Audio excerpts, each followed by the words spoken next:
You know the rules of the game. You've been playing it long enough.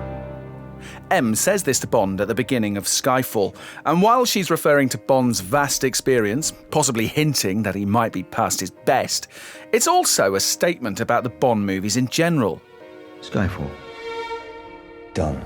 I mean, we're all familiar with the rules by now. We've played the game so many times. 22 if you're counting. Bond. James Bond. And as Bond celebrates his 50th year on the big screen, and we reacquaint ourselves with those iconic elements like the villains and the girls, the gadgets, Skyfall could have easily felt contrived. But Skyfall is a master of its own game, and it's smart enough to adapt those rules. Skyfall pretty much begins like any other Bond movie. He meets M, he gets a mission, goes off to exotic locations, and of course shags a beautiful woman. These aren't spoilers though, these are the rules.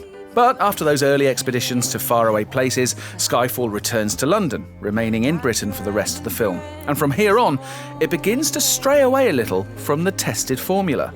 Of course, there's still plenty of memorable action, including a barnstorming finale. But Skyfall is unafraid to intersperse it with scenes of literary dialogue and real emotion. Skyfall's plot is refreshingly simple as well. M is under threat, her past is coming back to haunt her, and that ghost seeking revenge is Javier Bardem's Raul Silva, who from the moment he appears on screen immediately ranks as one of the greatest Bond villains. Mommy was very bad.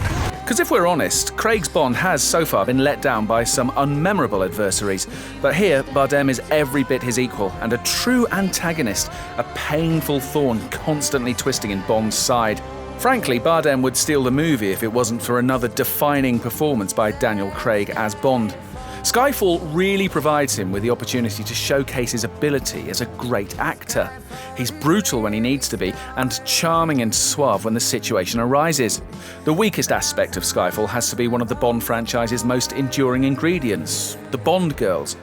Naomi Harris is awkward as Field Agent Eve.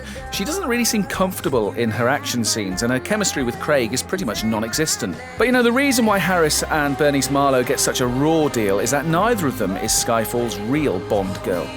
That honour belongs to Judi Dench's M. You see, once again, Skyfall's rewriting the rules. Way back in GoldenEye, M questioned the relevance of James Bond, calling him a sexist, misogynist dinosaur, a relic of the Cold War. And it's a theme that echoes once again in Skyfall, but this time it's technology that's made him an anachronism. In a world where computers can bring down economies as easily as planes, is there really a need for a man with a gun? The answer is yes. The 50th anniversary of Bond is being celebrated in many ways this year, but Sam Mendes may have found the perfect way to pay tribute to this enduring icon of popular culture. He's made the best Bond film yet. 007, reporting for duty. For more on 007, check out IGN.